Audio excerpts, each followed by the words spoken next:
This is a music review, and it's the third album released by Kate Bush, the English singer-songwriter. Its title is Never Forever, and it was released in September 1980. Now, just a brief sort of history, really. Firstly, myself, I have to confess that when she arrived on the pop music scene, in all her splendour on top of the pops, and she had a series of hits, I found it all rather unappealing. I'd sort of closeted her as a sort of a gimmick type artist that was basically going to get blown away, and her high-pitched singing just didn't go down that well with me, and so I didn't really do her justice. I didn't really listen to her, and the early albums, of which this is one of them, I really gave scant listening to, and I've lived to regret that, because in later years I've become intoxicated with her work, with particular reference to Ariel and 30 Words of Snow. I probably got the title of that wrong as well. 40 Words of Snow. Anyway, let's go to Kate now. She was born in 1958. I got that just right. She's 62 years of age now, in Kent, in the UK. Her father was a doctor, and her mother was a nurse. They're both passed on now, and she basically had elder brothers too, John Paddy. They came from an artistic background, and her mother was also a dancer, an amateur dancer, but her father was an amateur pianist, and that's where her musical interests were born. And she then launched her interest in music when she started to learn the piano at 11 years of age. She also played the organ in a barn behind her parents' house, and studied the violin. And she then started to compose songs. And so we get to her time at grammar school, and she was now, 17 years of age, maybe a bit younger, at a Catholic school, and she became more interested in music there. Following her production of a sort of demo tape with over 50 compositions written by Kate, she was turned down by record labels, but one man who was impressed with her work was the guitarist with Pink Floyd, David Gilmour, and he passed it on to a friend of his who had some sort of kudos in the music industry, and he assisted the 16-year-old Bush to record in a more professional setting, and he also paid for the studio time, and Andrew Powell, Gilbert's friend, he produced the record, and he later produced the first two albums. And when the tape was sent to EMI, their executive decided to sign her, and so this launched her career. Of course, at that particular time, progressive rock was the music that was very popular at the time, and Kate's work was considered a little bit experimental, and so she got sort of put into that bag bag. And in 1978, at the tender age of 20 years of age, yep, she produced her first record, her debut album, The Kick Inside, and I'm not going to go into that particular album other than to say that it sold over 1 million copies after a single from it, Wuthering Heights, topped the UK charts. And then a little later, in the same year, out popped the second album, Lionheart, and more about that at the moment.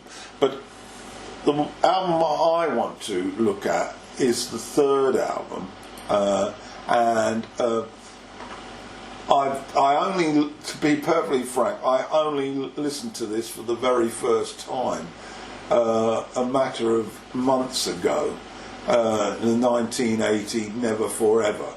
I was familiar with the famous single Babushka, but other than that, I don't know much about this. So my review is very much raw, and I will move on to it now. So to Bushka, the first track on Never Forever. This is an absolutely huge single. I actually just watched the video the other day for the first time. It shows Kate with a life-size cello, and she's transformed into an erotic, sizzling, mystical sex kitten to represent the story of a wife trying to deceive her hubby with a false admirer, and alternatively meaning to rekindle a relationship on the wane. Musically, it's got a strident piano lead at the intro, and is march-like, with Kate's verbal acrobatic style linking with assorted percussions and tenor backing vocal harmonies. It's a test of fidelity lyrically and durability in love, but it's an absolutely magical sound. Next up is Deus. It's supposed to be a god of the sun and refers to the ancient world. In Kate's video, she's a white swan gaining power from the sun. A song for summer segues in musically from the first track, and it's got a teasing, dreamy, maraca-driven rhythm, and these theatrically tenors, male tenors, complementing Kate's high range. It's a wonderful sound. The sound floats, with the piano offering both rhythm and a choral feel. Track 3 is Blown Away. This apparently is dedicated to her son Billy. It's got a mix of choir-like harmonies moulded with Kate's extravagance. Classically inspired pop it isn't, but labelling Kate's genre is very difficult. Strings are more prominent here, creating an atmospheric fairy tale feeling. The lyric, well, it's a gift of sound to your child, I believe. A message about positivity. And positivity happens after a death. Apparently her lighting director, Bill Duffield, was killed in a road traffic accident at the time she was touring in 1971. And she wrote this song for him. Track 4 is All We Ever Look For. It took me to a courtyard, a jester in the Middle Ages when I was listening to this, complete with lute. This is the imagery that I gathered from listening to this, from this song All We Ever Look For. It's another dip into the fantasy world. There's a harpsichord in there, or at least synthesized harpsichord, and the flutes mixed with piano and strings. And yes, I also heard a clarinet, but of course it may be a synth version.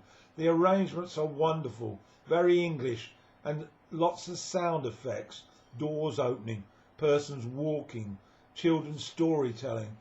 It's a marriage of West and Eastern musical influences, I think. Lyrically, it's about the power of a family and its security, and finding that elusive purpose in life. Note the fairy tale voices in it.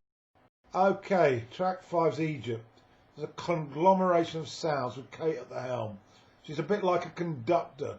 The music builds into a rhythmic cascade, a complex melting pot of instrumentation.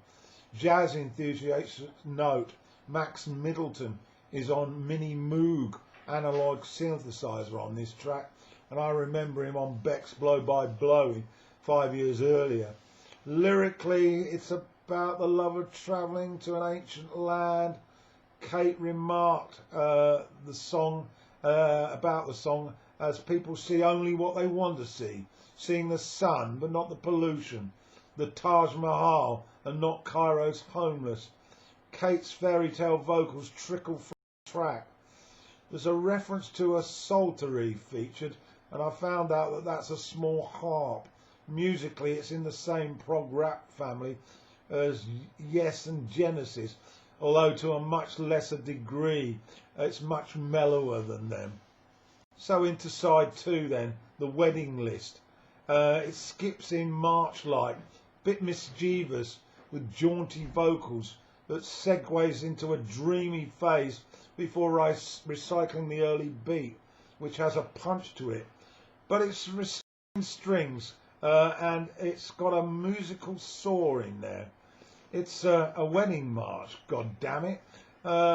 Kate referred to the influence of Truffaut's 1968 film The Bride Wore Black as an inspiration for this track. In that, the groom is murdered as a bride reaps revenge. Lovely. So to track 7, Violin. An up-tempo rock song for a change, but it's got some chaotic violin solos with Kate's vocals accompanying him. Violin rock maybe. Some rare lead guitar in the middle, and the vocals sound almost like Banshees, Susie and the Banshees. It's got a female spirit to it. Breathes of folklore to me. Lyric, it's simply an acknowledgement to the violin maestros and the energy that they created. So to track 8 then, The Infant Kiss. It starts off with some haunting classical piano, which tips in again with those dreamy strings and Kate's piano at the forefront. The strings quiver somewhat, and the background vocals stab in and out hauntingly, and a choir-like outro as well.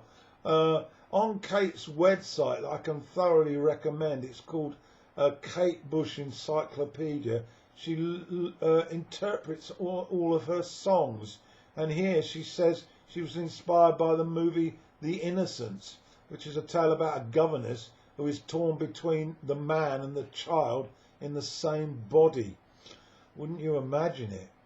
So to Night Scented Stock, which also segues into Army Dreamers, the first being a basic short instrumental. Army Dreamers, well, this was a huge successful single, and the video again tells the story. We see Kate in khaki uniform with weapon in the jungle in a war zone, and Kate then with a young child in a dream sequence representing her urge to find him. It's a musically haunting choral-like vocal delivery, eerie and mood driven. And there's a harp that tiptoes, a synthesized harp that tiptoes with Kate's juxtaposed vocals knitted with harmonies linked to the beat. It's, for me though, it still provokes medieval folklore feelings. I'm obsessed with that. The acoustic guitar is very delicate here. I thought I heard some mandolin and vodron present. Lyrically, well, pointedly, it's a confession of the failure to protect the child who's become the man and is then killed in action, and overpowering guilt. Okay, so we reached the final track then. This is called Breathing. It was another huge hit for Kate. It's a dramatic closer with military drum rolls and strident piano leads into a sumptuous melody with resonating bass. The song builds slowly with more arrangements added. There's a bit of a spoken word included as well. A news bulletin closes it out with pulsating bass, and crashing full sound of the band drives you to the finish. There's some nice piano by Middleton on this as well. Lyrically, the fetus aware of happenings outside the womb as a nuclear attack takes place. There's a metaphor linked to nicotine use and the impact on the fetus. Kate claims the song was inspired in part by Floyd's The Wall. The video shows Kate in a bubble in a nuclear shelter and the necessity of breathing, and then the explosion from the blinding light flash and the post-apocalyptic destruction wading through contaminated water. She doesn't leave you in any doubt as to what she's talking about on this track.